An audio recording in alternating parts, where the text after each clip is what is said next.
وی آئی پی لوگ، وی آئی پی لوگ جنت کے بھی ہیں. وہ کون سے ہیں؟ وہ کون سے ہیں؟ جن کو اللہ وسقاہم ربہم شرابا طہورا، جنہیں اللہ خود پلا رہا ہوگا. خود. ایک مزے کی بات بتاؤں، جنت کے اکثر وی آئی پی غریب لوگ ہوں گے. اکثر، سارے تو نہیں کہہ رہا ہوں، جنت کے زیادہ جو وی آئی پی لوگ ہیں وہ غریب لوگ ہوں گے. غریب لوگ.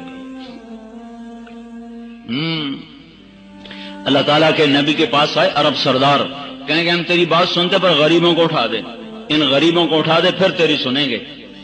مالداروں میں تکبر ہوتا ہے نا، کہ یہ غریب ہمارے ساتھ نہ بیٹھیں پھر ہم تیری تبلیغ سنتے ہیں. تو آپ کے جی میں آیا چلو کوئی بات نہیں، یہ تو میرے اپنے ہیں، میں ان کو اٹھا دیتا ہوں، چلو یہ سردار میری بات سن لیں تو ان کو ہدایت مل جائے. تو آپ نے کہا چلو ٹھیک ہے، جب تم آؤ گے تو میں ان کو اٹھا دیا کروں گا. وہ کہنے کا ہمیں لکھ کر دو، ہمیں لکھ کر دو. تو آپ نے حضرت علی کو بلوایا کہ آؤ بھائی. حضرت علی لکھا کرتے تھے، قلم دوات منگوائی. علی کے آنے سے پہلے اللہ آ گیا، جبریل آ گئے. لا تطرد الذین یدعون ربهم بالغداة والعشی یریدون وجهه ما علیک من حسابهم من شیء وما من حسابک علیہم من شیء فتطردهم فتکون من الظالمین. بات سنو، میرا اللہ کہہ رہا ہے میرے نبی، اگر تو نے ان کو اٹھا دیا نا، ان غریبوں کو تو نے اٹھا دیا تو پھر تو ظالم بن جائے گا. ظالم. نبی کو کہہ رہا اللہ فتکون من الظالمین. مجھے ان کی کوئی پرواہ نہیں، مجھے تو یہ پسند ہے جو میرے لیے کڑتے رہتے ہیں، میرے لیے جلتے رہتے ہیں. تو اللہ کے نبی نے فرمایا بھائی تمہاری مرضی، آتے ہو تو آؤ، نہیں آتے ہو تو نہ آؤ. اللہ ان کو نہیں مجھ سے جدا کرنے کا اجازت دے رہا. پھر چونکہ بات چلی کچھ دل میں کچھ دل خراب تو ہوا، جیسے آپ کا خفا ہو گیا کہ میں بڑا خفا ہوں، تو ان کا دل تو کچھ خفا ہوا کہ ان کو اٹھا دیا جائے، ان کو بٹھایا نہ جائے، اور مشورہ ہو رہا ہے اور بات ہو رہی. تو ان غریبوں کے دل پہ کچھ آیا، وہ جیسے آپ کہتے ہیں خفا ہو گئے، وہ کچھ خفا ہو گئے. تو اللہ تعالیٰ کو تو پتا ہے کہ ان کے دل پہ کچھ وزن آیا ہے. اب اللہ نے اس کا علاج کیا کیا کہ اللہ تعالیٰ نے پھر قرآن اتارا. وَإِذَا جَاءَكَ الَّذِينَ يُؤْمِنُونَ بِآيَاتِنَا فَقُلْ سَلَامٌ عَلَيْكُمْ كَتَبَ رَبُّكُمْ عَلَى نَفْسِهِ الرَّحْمَةَ. اللہ تعالیٰ کیا کہہ رہا ہے؟ دیکھو پہلے ایک بات سنو، مجلس کا اصول یہ ہے کہ جو باہر سے آئے وہ بیٹھے ہوں کو سلام کرے. یہ مجلس کا اصول ہے. 10 عورتیں بیٹھی ہیں، ایک عورت باہر سے آئے گی تو اس کے ذمہ ہے ان کو سلام کرے. 10 مرد بیٹھے ہیں، ایک آدمی باہر سے آ رہا ہے، اس کے ذمہ ہے بیٹھے ہوں کو سلام کرے. یہی دستور، یہی سنت. لیکن اللہ پاک نے ان غریبوں کے لیے سنت ہی بدل دی. کیا کہا؟ اے میرے نبی وَإِذَا جَاءَكَ الَّذِينَ يُؤْمِنُونَ بِآيَاتِنَا، اب جب یہ میرے غریب بندے آئے نا تیرے پاس، اب تو بیٹھا ہوا ہے، وہ آ رہے ہیں، ذمے تو ان کے نا کوئی تمہیں سلام کریں، پر نہیں، آج کے بعد جب یہ تیری مجلس میں آئیں تو خود ان کو سلام کیا کر. تو آپ فرمایا کرتے تھے الحمدللہ الذی جعل من امتی من امرت ان ابدأہم بالسلام. اے میرے رب، میں تیرا کیسے شکر ادا کروں، تو نے میری امت میں ایسے لوگ پیدا کیے جن کو سلام کرنے کا تو نے مجھے حکم دیا. یہ جنت کے وی آئی پی بتا رہا ہوں، وی آئی پی ہیں، بڑے لوگ، بڑے مرد، بڑی عورتیں، جن کا بڑا مقام ہوگا. کیسے ہوگا؟ اللہ اس کے رسول کی اطاعت اور فرما برداری سے ہوگا. میرے بھائیو بہنوں، اپنے اللہ کو بنا لو اپنا، اللہ کی قسم کامیاب ہو جاؤ گے. فرعون کی ایک باندی تھی، باندی نوکرانی کو نہیں کہتے، زر خرید عورت، زر خرید عورت ویسی کمزور ہوتی ہے، پھر وہ باندی ہو تو اور کمزور ہوتی ہے. وہ موسیٰ علیہ السلام پہ ایمان لے آئی، چھپ کے کلمہ پڑھ لیا، پر ایمان چھپتا نہیں، جیسے پیسہ چھپتا نہیں، ایمان چھپتا نہیں.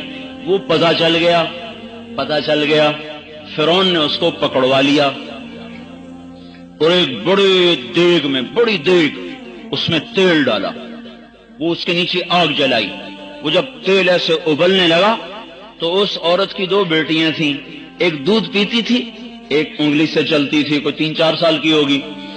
تو وہ فرعون نے بیٹیوں کو بھی پکڑوا لیا، اس کو بھی کھڑا کر لیا. پھر کہنے لگا اب مجھے بتا تو کیا کرے گی؟ اگر مجھے رب مانے گی تو میں تجھے، تیرا گھر، تیری بیٹیاں، سب کچھ سونے سے بھر دوں گا، اور اگر تو نے موسیٰ کے رب کو رب مانا، پہلے تیری بیٹیوں کو جلاؤں گا پھر میں تجھے جلاؤں گا.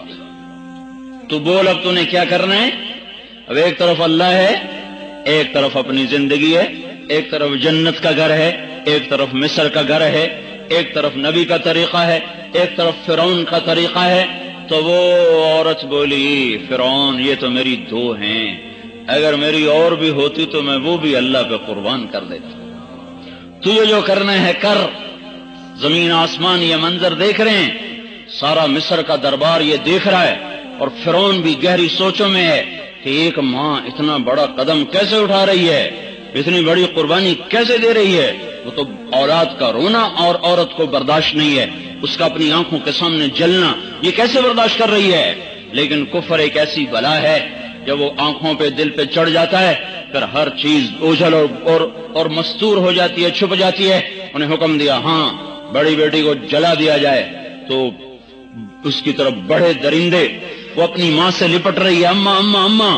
تم سوچو اس ماں کا کیا حال ہوگا، چونکہ اس بچی کو تو پتا ہے میرے ساتھ کیا ہونے والا ہے۔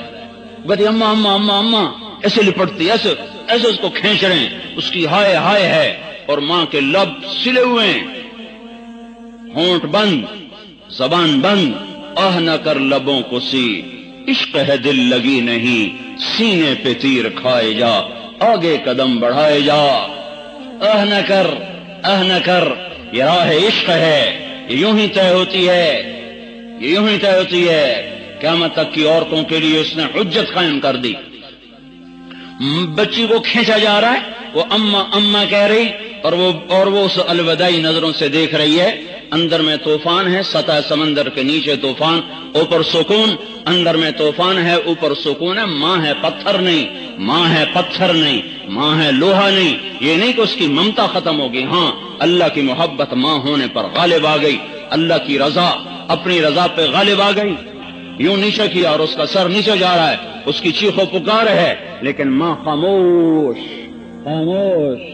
صبر صبر، کسی نے دیکھنا ہو تو فرعون کی باندھی کا صبر دیکھو، انہوں نے کو یوں چھوڑا اور وہ گئی مچھلی کی طرح تیل میں، اور جیسے مچھلی تلی جاتی ہے وہ چند سیکنڈ میں تل گئی، وہ آہ بھی نہ کر سکی۔ اور ماں کا جو کلیجہ پھٹا غم کی وجہ سے، تو اللہ پاک نے اس کی آنکھوں سے پردہ ہٹایا، اس نے بچی کی روح کو نکلتے دیکھا، وہ مسکراتے ہوئے جا رہی تھی، اماں بس ابھی اکٹھے ہو جائیں گے، ابھی اکٹھے ہو جائیں گے۔ تو انہوں نے معصوم بچی کو پکڑا، دودھ پیتی بچی میں اس بیچاری کو تو پتہ بھی نہیں مجھے کہاں کھینچ کے لے جا رہے ہیں۔ اس نے کی، لیکن وہ بھی گئی آگ میں، وہ بھی گئی تیل میں، اور وہ جل کے کوئلہ ہوئی۔ آنکھوں سے پردہ ہٹا، بچی کی روح کو نکلتے دیکھا، کہا ماں خوشخبری ہو، ابھی اکٹھے ہو جائیں گے۔ جب اس کو پکڑنے لگے تو اس نے فرعون سے کہا میری ایک خواہش ہے، پوری کر دو گے؟ اس نے کہا کیا ہے؟ کہ میری خواہش یہ ہے کہ جب مجھے بھی جلا دو تو مجھے اور میری بیٹیوں کی ہڈیاں کٹھی دفن کرنا، ہمیں جدا جدا نہ کرنا۔ انہوں نے کہا تمہاری یہ خواہش پوری کی جائے گی۔ تو کود گئی آگ میں، جل گئی، اور مردان کی عورتوں کو سبق دے گئی کہ اللہ پر مر مٹنا ہی کامیابی ہے۔ اور ساری دنیا کی ایمان والی عورتوں کو وہ بتا گئی، مردوں کو بھی بتا گئی کہ وہ نہیں ہے مرد، وہ انسان نہیں ہے جو پیسے کا پجاری بن جائے، جو دھن دولت کا پجاری بن جائے۔